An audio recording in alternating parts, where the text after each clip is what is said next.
Bismillahirrahmanirrahim. Assalamualaikum warahmatullahi wabarakatuh. Kepada yang terhormat Bapak Muhammad Rudini, MSI, selaku dosen pengampu dari mata kuliah struktur hewan. Di sini saya Reza Oktarina bersama dengan dua rekan saya, yaitu Oktalina dan juga Balkis Alinurida dari Pendidikan Biologi kelas E, akan menjelaskan tentang histologi struktur, fungsi organ dan saluran genital serta ovarium betina. Baik, di sini saya akan menjelaskan tentang pengertian sistem reproduksi betina. Sistem reproduksi betina merupakan suatu sistem untuk menghasilkan sel telur, dan jika dibuahi oleh sel jantan maka akan menghasilkan keturunan. Hal ini harus ditunjang dengan tercapainya seksual maturity atau dewasa kelamin. Organ reproduksi betina terdiri dari organ reproduksi primer, yaitu ovaria atau biasa dikenal dengan ovarium, yang menghasilkan ovum atau sel telur, kemudian menghasilkan hormon-hormon kelamin betina. Organ-organ sekunder atau saluran reproduksi terdiri dari tuba Fallopi, yang terdiri dari fibrae, ampula, dan isthmus. Kemudian ada uterus, serviks, vagina, dan vulva. Secara anatomi, alat reproduksi betina terdiri dari gonad atau ovarium, kemudian saluran-saluran reproduksi dan alat kelamin luar. Kemudian perkembangan sistem genitalia. Perkembangan sistem genitalia berasal dari genital redik yang terdiri atas sel-sel germinatif primitif, epitel germinal, serta jaringan rekti dari mesonefros. Genital redik tersusun atas gamet atau sel induk atau benih, sel interstitial yang berasal dari mesenchyme mesoderm, dan epitel mesoderm yang merupakan pelapis genital redik yang berfungsi membentuk sex cord. Genital redik terdiri atas korteks yang pada jantan mengalami degenerasi, sedangkan pada betina korteks berkembang dan mengandung sel germinal betina atau ogonium membentuk ovarium. Saluran genital betina berasal dari ductus mulleri yang berasal dari perkembangan ductus paramastoideus, kemudian menjadi saluran sendiri yang membentuk oviduct, uterus, dan vagina dengan dilapisi oleh jaringan pengikat dan sel mesenchyme di sekitarnya. Baik, untuk materi selanjutnya yaitu susunan struktur organ genital betina.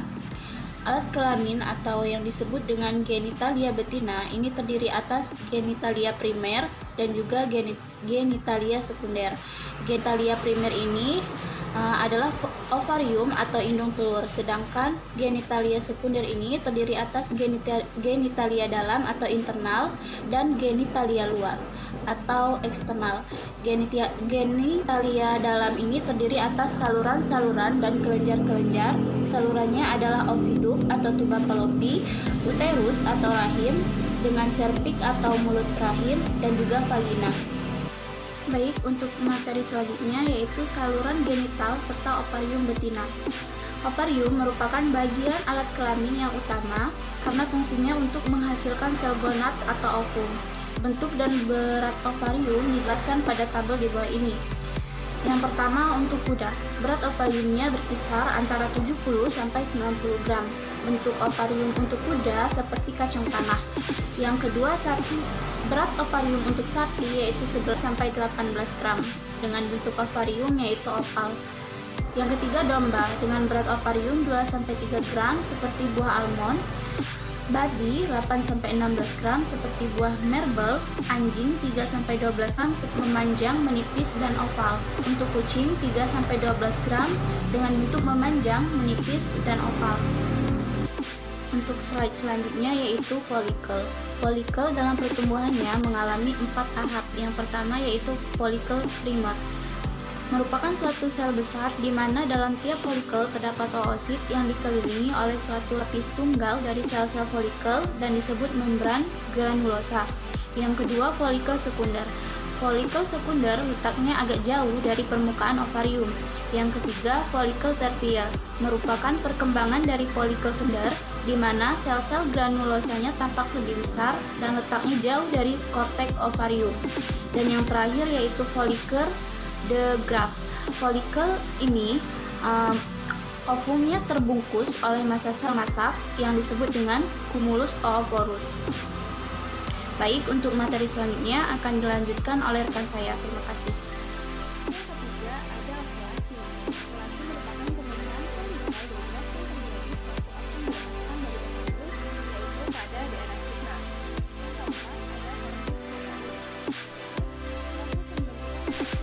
oleh sel-sel granulosa dan sel-sel testa.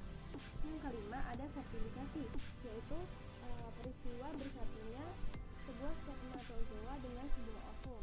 Terjadi di dalam ovidus, tepatnya di daerah ampula, pada bagian ampula ischemic junction atau AIJ. Yang keenam ada tuba Fallopi atau oviduk.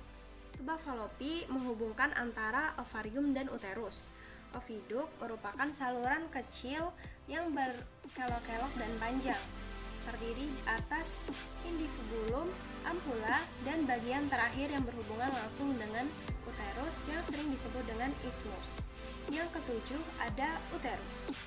Uterus pada umumnya terdiri atas badan uterus atau corpus uteri, tanduk uterus atau cornu uteri yang pada umumnya berbentuk lancip, dan ada cervix atau leher uterus.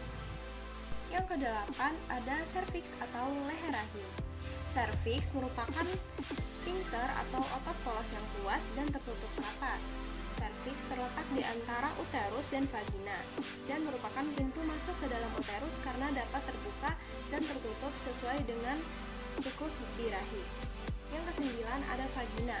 Vagina adalah bagian saluran reproduksi yang terletak di dalam pelvis di antara cervix dan vulva.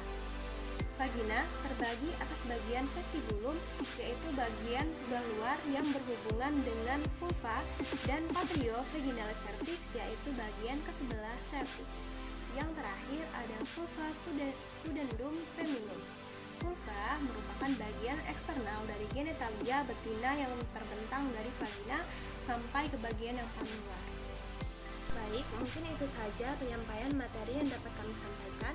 Kesimpulan dari materi kami adalah saluran genital serta ovarium pada betina terdiri dari ovarium, folikel, ovulasi, corpus luteum, fertilisasi, tuba Fallopi, uterus, cervix, vagina, dan juga vulva. Apabila terdapat banyak kekurangan dan kesalahan dalam penyampaian materi yang kami sampaikan, kami mohon maaf sebesar-besarnya dan kepada Allah kami memohon ampun. Semoga materi yang telah kami sampaikan dapat bermanfaat bagi kami dan teman-teman semua. Baik, kami akhiri. Wassalamualaikum warahmatullahi wabarakatuh.